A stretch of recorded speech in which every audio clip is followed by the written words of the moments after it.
അന്വേഷണം തുടരുകയാണ്. നമുക്ക് ഇന്ന് രാവിലെ ഉച്ചയ്ക്ക് മുമ്പായിട്ട് 3 ബോഡികൾ നമുക്ക് കണ്ടെത്താൻ കഴിഞ്ഞു. ഇനി നമുക്ക് 2 ബോഡികൾക്ക് വേണ്ടിയുള്ള തെരച്ചിൽ തുടരുകയാണ്. ഇന്ന് സോൺ 3യിലാണ് ഇപ്പോൾ തെരഞ്ഞുകൊണ്ടിരിക്കുന്നത്.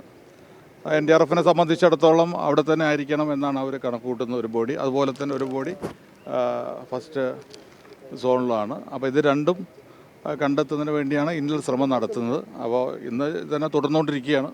ഇന്ന് അല്പം കാലാവസ്ഥ നമുക്ക് അനുകൂലമാണ്, അതിൻ്റേതായ ഗുണമുണ്ട്. അപ്പോൾ തീർച്ചയായിട്ടും ഇന്ന് നാളെ ഇവിടെ തെരച്ചിലോട് കൂടി നമുക്ക് കണ്ടെത്താൻ കഴിയും എന്ന് തന്നെയാണ് പ്രതീക്ഷിക്കുന്നത്.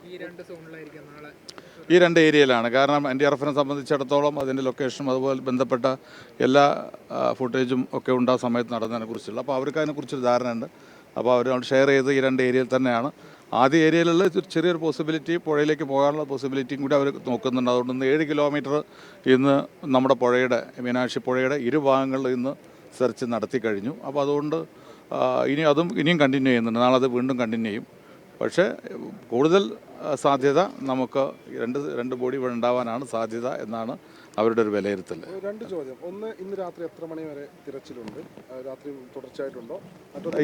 ഈ തെരച്ചിൽ എന്ന് പറയുന്നത് മണ്ണ് നീക്കം ചെയ്യുന്നതാണല്ലോ. അപ്പോൾ രാവിലെ തിരയ്ക്കുന്നു, നിലവിലുള്ള മണ്ണ് മുഴുവൻ നീക്കം ചെയ്തുകൊണ്ടിരിക്കുകയാണ്. അപ്പോൾ നല്ല ശതമാനം മണ്ണ് നീക്കം ചെയ്തു കഴിഞ്ഞു. അത് രാത്രി നിന്ന് വൈകും. കാലാവസ്ഥ പ്രതികൂലമാകുന്നത് വരെ നമ്മൾ തുടരുക എന്നുള്ളതാണ്.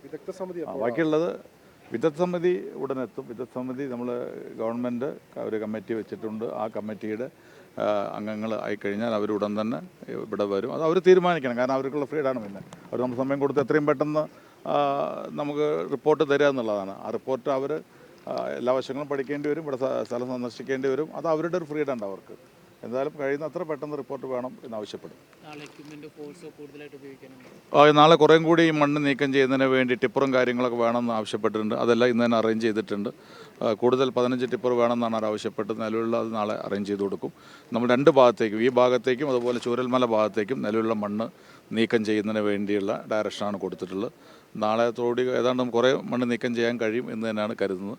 അതോടുകൂടി നമുക്ക് മിസ് ചെയ്തുള്ള 2 പേരെ കൂടി കണ്ടെത്താൻ കഴിയും എന്നാണ് പ്രതീക്ഷിക്കുന്നത്. ഈ മാധ്യമങ്ങൾക്ക് ഇപ്പോൾ നിയന്ത്രണം ഉണ്ടല്ലോ, നേരത്തെ അത്ര പ്രശ്നങ്ങളല്ലല്ലോ. ഇനിയിപ്പോൾ ഇവിടുന്ന് ഈ നിയന്ത്രണത്തിൻ്റെ ആവശ്യമുണ്ട്. കയറിയിട്ടുള്ള പരിപാടി സാധാരണക്കാരല്ല. മാധ്യമങ്ങൾക്ക് മാത്രമല്ല, നമുക്ക് ഇവിടെ അറിയാലോ, നമുക്ക് പൊളിറ്റിക്കൽ പാർട്ടീസുമായി ബന്ധപ്പെട്ടിട്ടുള്ള സന്നദ്ധ സംഘടനകൾ, യൂത്ത് സംഘടനകൾ ഒക്കെ ഉണ്ട്. അപ്പോൾ ഇത്തവണ അവരുടെ ഒരു ആവശ്യം നമ്മൾ ചൂരൽമല പോലെ അല്ല. അവിടെ മാൻ പവർ ഇവിടെ കൂടുതൽ ആവശ്യമില്ല. ഇവിടെ മെഷീനറിയാണ് നമുക്ക് കൂടുതൽ ആവശ്യം. അപ്പോൾ അതുകൊണ്ട് അതിലുള്ള ഫോഴ്സ് നമുക്ക് NDRFനും അതുപോലെ ഫയർഫോഴ്സിനും പോലീസിനുമുണ്ട്. നമുക്ക് ഒരു സംശയം വേണ്ട. കഴിഞ്ഞ ചൂരൽമലയിലേക്ക് ഉണ്ടായപ്പോൾ ഏറ്റവും കൂടുതൽ വോളണ്ടിയേഴ്സ് ഉണ്ട്. ഒരു സർവീസ് നമ്മൾ അങ്ങേയറ്റം മതിക്കുന്നത്. പക്ഷേ ഇവിടെ ആവശ്യമില്ല എന്നുള്ളതുകൊണ്ട് നമ്മളത് പറഞ്ഞു എന്ന് മാത്രം. അപ്പോൾ കൂടുതൽ നമുക്ക് ആലോചിക്കാം. പക്ഷേ ഇപ്പോൾ നമുക്ക് നടക്കുന്നുണ്ട്. അത് പിന്നെ കൂടുതലായി കഴിഞ്ഞാൽ അതൊക്കെ ബാധിക്കുന്ന കാര്യങ്ങളല്ലേ. അപ്പോൾ അതുകൊണ്ട് നിങ്ങളുടെ സഹായം ആവശ്യമാണ്. നിങ്ങൾ നന്നായി ഹെൽപ്പ് ചെയ്യുന്നുണ്ട്. നമുക്ക് നോക്കാം, ആലോചിക്കാം. ഇപ്പോൾ ഇങ്ങനെ